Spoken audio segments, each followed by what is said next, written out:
हरि ओम नारायण, हर हर महादेव, जय बाबा बटुक भैरव। मैं हूँ आचार्य राकेश मिश्रा, ज्योतिषाचार्य, वास्तुशास्त्र, तंत्र मंत्र विशेषज्ञ। ज्योतिष शास्त्र अगले कड़ी में मैं आप लोगों के लिए लेकर आया हूँ। किसी जातक का जन्म, व्यक्ति का जन्म मूल नक्षत्र में होता है तो मूल नक्षत्र का प्रभाव उस पर क्या पड़ता है और मूल नक्षत्र के देवता कौन है, स्वामी कौन है, और मूल नक्षत्र का आधिपत्य किस वृक्ष पर होता है, कौन से जरी उसके लिए अत्यधिक लाभकारी होता है, यह विषय है। तो चलते हैं इस विषय बिंदु को। तो जिस व्यक्ति का जन्म मूल नक्षत्र में होता है उसके स्वामी निरृति, नैऋत्य के स्वामी, जो पश्चिम और दक्षिण का कोण है उसका स्वामी जो होते हैं निरृति कहते हैं, वही होते हैं। और निरृति किसको कहते हैं भाई? निरृति इसमें है कौन? निरृति किस का पर्यायवाची नाम है? तो निरृति जो है राक्षस का ही पर्यायवाची नाम है। और मूल नक्षत्र के स्वामी कौन है? राक्षस हो गए। अब देखा जाता है ये कि पहले के समय में जिस व्यक्ति का जन्म मूल नक्षत्र में होता था उसको विद्वान ज्योतिष लोग या माता पिता सब लोग कहते थे कि इसको अपने घर से हटा दिया जाए। एक कहानी हम पढ़े हैं, ज्योतिष शास्त्र हमको बताए हैं परम आदरणीय गुरुदेव प्रोफेसर नागेंद्र पांडे जी, कि बहुत पहले समय था, एक ज्योतिषी थे और ज्योतिषी के पत्नी के गर्भ में बच्चा पल रहा था। और बच्चा पल रहा था तो समय व्यतीत होते गया और समय नजदीक आया जब बच्चा का जन्म होने वाला था। तो ज्योतिषी जी ने अपने पत्नी को एक फल दिया कि जब आपके गर्भ से बालक का उत्पन्न होगा तब क्या कर दीजिएगा, तो इस फल को हमारे पास फेंक दीजिएगा और इससे मैं गणना करूंगा।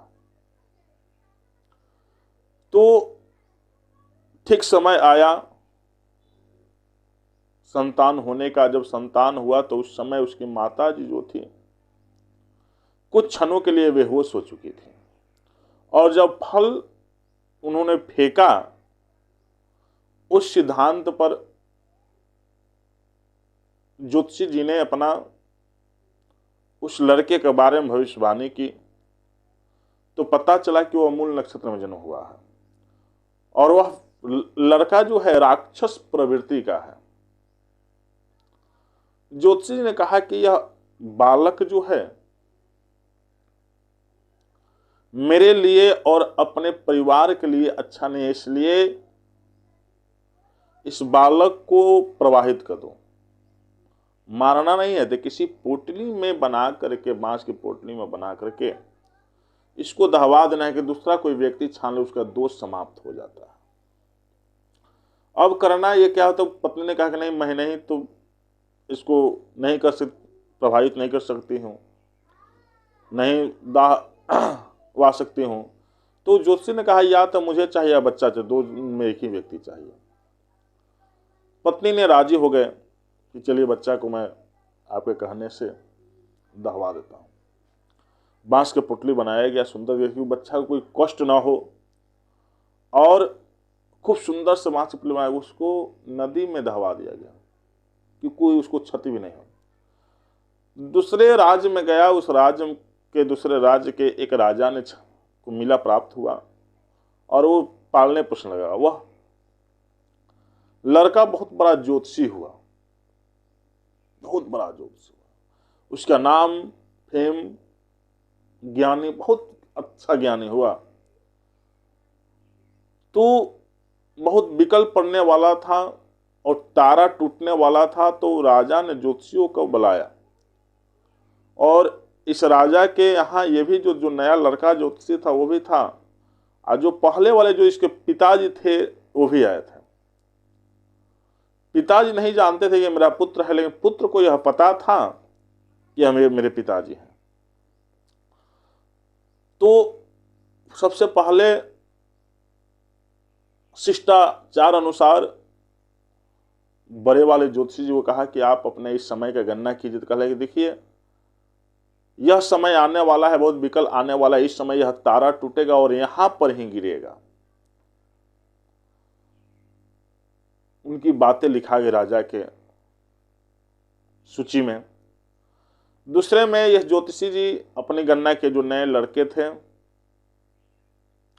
गणना किए, उन्होंने बताया कि ये तो बात सत्य है कि इस समय यह तारा टूटेगा, लेकिन यहां ना गिर करके 1 किलोमीटर दूर गिरेगा।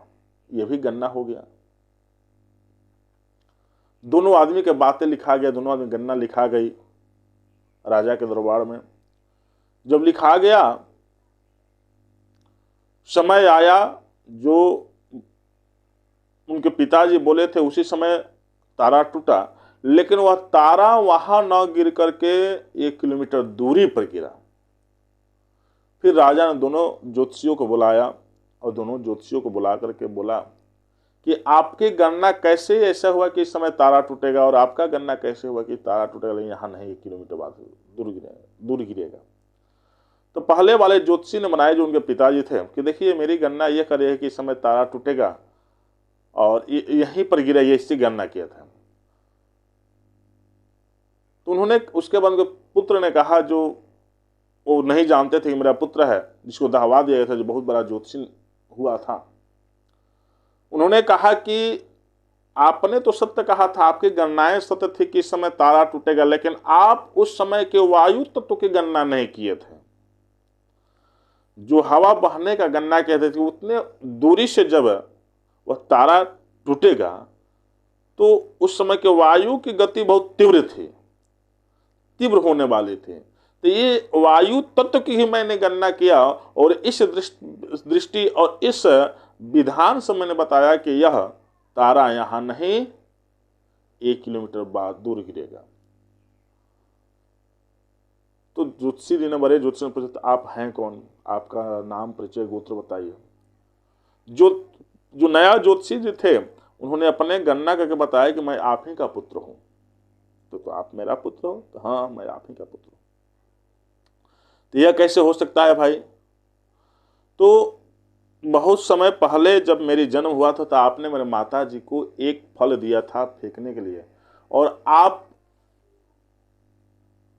जब फल लिए उस समय मेरे माता जी जो थी बेहोश हो गई थी, और कुछ समय बाद आपको फल फेंके और उस सिद्धांत पर आपने गणना किया जिसको अनुचित हुआ। गणना आपने सही किया लेकिन समय की गणना नहीं कर पाए, जिस कारण बस मुझे इस नक्षत्र में और उससे 10 मिनट पूर्व यह नक्षत्र व्यतीत हो, ज्येष्ठा नक्षत्र पर व्यतीत हुआ था, उसका मूल नक्षत्र आ गया, जिसके कारण मुझे आपने नदी में प्रवाहित करा दिया। इसके बाद ज्योतिषी ने अपने पुत्र को गले लगाया और अपने पश्चाताप होने लगे। तो ज्योतिषियों के द्वारा सही गणना ही मनुष्य के मार्गदर्शन बता रहा।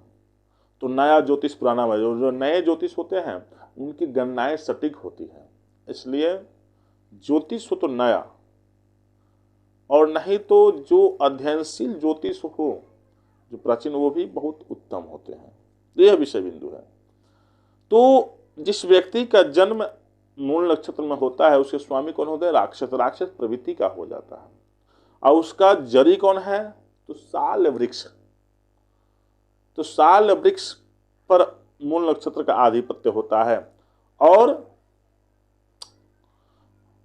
साल वृक्ष का संबंध मूल नक्षत्र से है।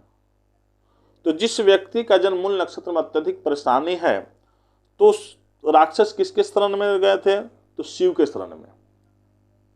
और साल वृक्ष का जड़ ले लीजिए, और जड़ ले करके करना यह है कि उसको काला कपड़ा में पिरो करके शिव जी परख करके, और शिव मंत्र से या महामृत्युंजय मंत्र से उसको अभिमंत्रित करके अपने गले में धारण के जरूर उससे लाभ होगा। सेकंड बात यह है कि उसकी प्रवृत्ति भी राक्षस के समान होगी उस व्यक्ति की थोड़ा बहुत। तो इसलिए उसको माता पिता को चाहिए कि उससे पहले पूर्व ही जब वह मूल नक्षत्र, तो मूल नक्षत्र 27 का भी नक्षत्र है, तो उसको मूल शांति कराना आवश्यक है। नहीं तो वह माता के लिए भी कष्ट होता है, पिता के लिए भी कष्ट होता है, सास के लिए भी कष्ट होता है, ससुर के लिए भी कष्टकारी होता है वह व्यक्ति। इसलिए जिस भी व्यक्ति का जन्म हुआ है मूल नक्षत्र में, वह व्यक्ति को चाहिए कि यदि उसका नहीं हुआ है तो अपने मूल शांति के लिए उसको जप तप करा लें, शिव जी का महामृत्यु इत्यादि जप कराएं, इससे विशेष उसको लाभ होगा।